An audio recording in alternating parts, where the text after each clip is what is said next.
Welcome to Chino Hill State Park by the California Parks Department. I'm going to take you through an interpretive walking tour, but first let's take a little bit of history about this beautiful park behind me. It was founded in 1978 where the California Department of Parks and Recreation started doing a feasible study about the park and determined the needs of the ecosystem and the environment. Volunteers began inventory of the park's natural resources to create park boundaries and to see which water systems they needed specifically in the park. Before they actually were funded by the Parks Department from California, the Hills for Everyone actually did the local landscape within the park to protect, basically for protection. And in 1986, the park officially became part of the California Department of Parks and Recreation Commission. This park has over 14,100 acres of natural beauty, also with visitor centers and stuff around it. It is the largest anchor of hillside park ecosystem parks in Chino Hills, California. Although this park is protected and owned by the California State Parks Department, the humans and visitors that come through every day have a huge say in the impact the park has on it, which could be positive or negative. Not even on the trail yet, just walking from the parking lot to the trail, we already see the trash from the careless people that have left their trash around the trail and not found a trash can to put it in. It's people like this that can make the impacts that humans have on parks a negative one. Trash like this that's being left around can get ingested by all the wildlife that are around here, like the bobcats, mountain lions, and even the small birds and other reptiles. And that when they eat that, that can make them sick. So the negative impact that humans have on state parks is that they don't stay on the trail. Like you can tell right here, this is just a little pathway that humans have created to go over to this little creek area. And when people do that, they basically ruin the soil so no plants can grow. If there were plants there, they could potentially kill the plants, that could kill habitats for the mouse and other critters that are living in there. Basically just destroying the ecosystem right over here. So they have the Discovery Center behind me for educational purposes. Chino Hill State Park also does rentals through here, so you can rent out an amphitheater and then a room here.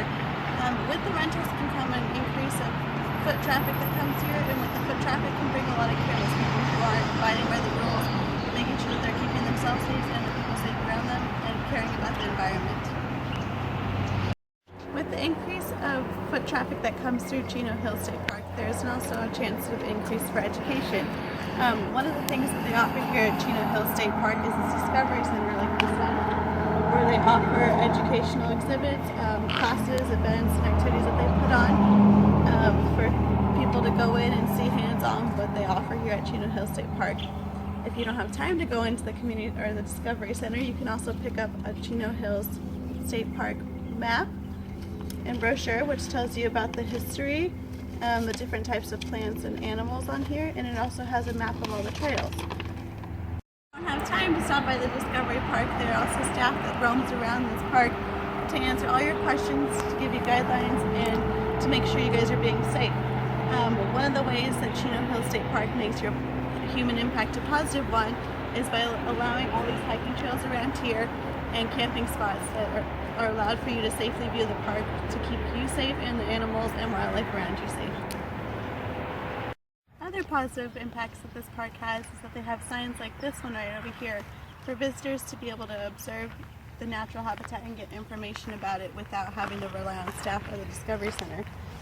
As you can see on this sign, it tells native plants to look for, and it gives you a list of them. It tells you the birds that can be in the plants, and it tells you a little bit of history about it too.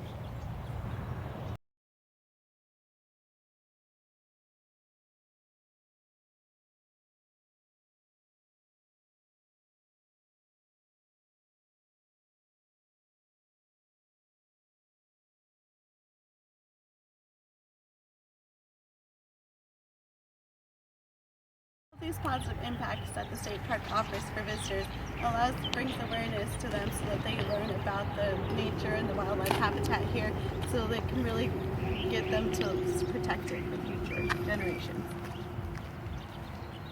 Based on the research that I've done, Chino Hill State Park future plans include educational outdoor gazebo and nature trail, and interpretive science displays that they will sell along the trails to include more, as well as a multi-purpose room and a bigger parking lot.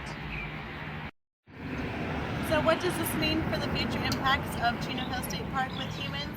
The increase of the foot traffic with all these new rentals coming, like the bigger parking lot, could destroy some of the ecosystem, so that could be a negative impact. However, with the more educational programs that they have and more activities that they have to bring people out here to gain awareness, it could be positive, and hopefully that we can bring more positive than negative to keep this beautiful park going.